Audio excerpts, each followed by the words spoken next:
আলহামদুলিল্লাহ, খুব সুন্দর একটা সকাল আজকে আমি কাটালাম। কালকে আমি বলেছিলাম আজকে আমি হাঁসগুলোকে খাবার দিতে খাবার নিয়ে যাব, তাই নিয়ে গেলাম। ওদের জন্য পাউরুটি নিয়ে গেলাম, ওদেরকে পাউরুটিগুলো আমি ছিঁড়ে ছিঁড়ে দিচ্ছিলাম। আর সারা পুকুর থেকে হাঁসগুলি সব আমার কাছে চলে আসছিল। একটু একটু করে ছিঁড়ে ছিঁড়ে সবটা পাউরুটি আমি ওদেরকে খাইয়ে তারপর আমি চলে গেলাম শিউলি ফুল তুলতে। আজকে শিউলি গাছতলা খুব একটা ফুল ছিল না, আমার আগেও হয়তো কেউ ফুল নিয়ে চলে গেছে। আমি তারপরেও কিছুটা ফুল পেলাম, ওখান থেকে তুলে নিয়ে আসলাম।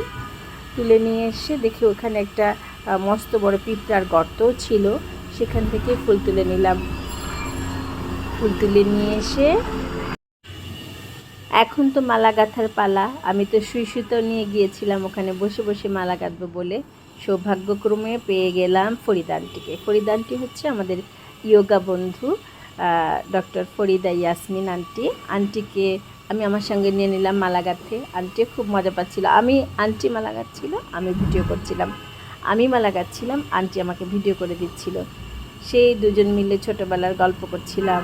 আন্টি ছোটোবেলার গল্প করছিল, আন্টিরা কী করতো শিউলি ফুল দিয়ে, আমরা কী করতাম, এখনকার বাচ্চারা কী করছে, সব রকম গল্প করতে করতে দুজনে মালা গাঁথা প্রায় শেষ হয়ে গেল। মালা গাঁথা শেষ, এখন আন্টিকে বলছি, আন্টি আপনার হাতে পরেন তো মালাটা, ছবি তুলি ভিডিও করি। আন্টি হাসছিল, আমি মালা পরবো? আমি বলছি হ্যাঁ আন্টি পরেন। তারপর আন্টি মালাটা পরে নিল। আন্টি ভালো লাগছে না বলেন। আন্টিরও খুব ভালো লাগলো, আমারও ভালো লাগলো। তারপর তো এখন বাসায় যাওয়ার পালা। মালা গাঁথা হয়ে গেছে, সেই মালা নিয়ে আমি সোজা চলে আসলাম বাসায়। বাসায় এসে দরজা খুলতেই সাহেবের হাতে মালাটা সুন্দর মতো দিয়ে দিলাম। আল্লাহ হাফেজ। সবার দিনটা অনেক অনেক ভালো কাটুক, অনেক অনেক সুন্দর থাকুক। সবার জন্য রইল অনেক অনেক শুভকামনা।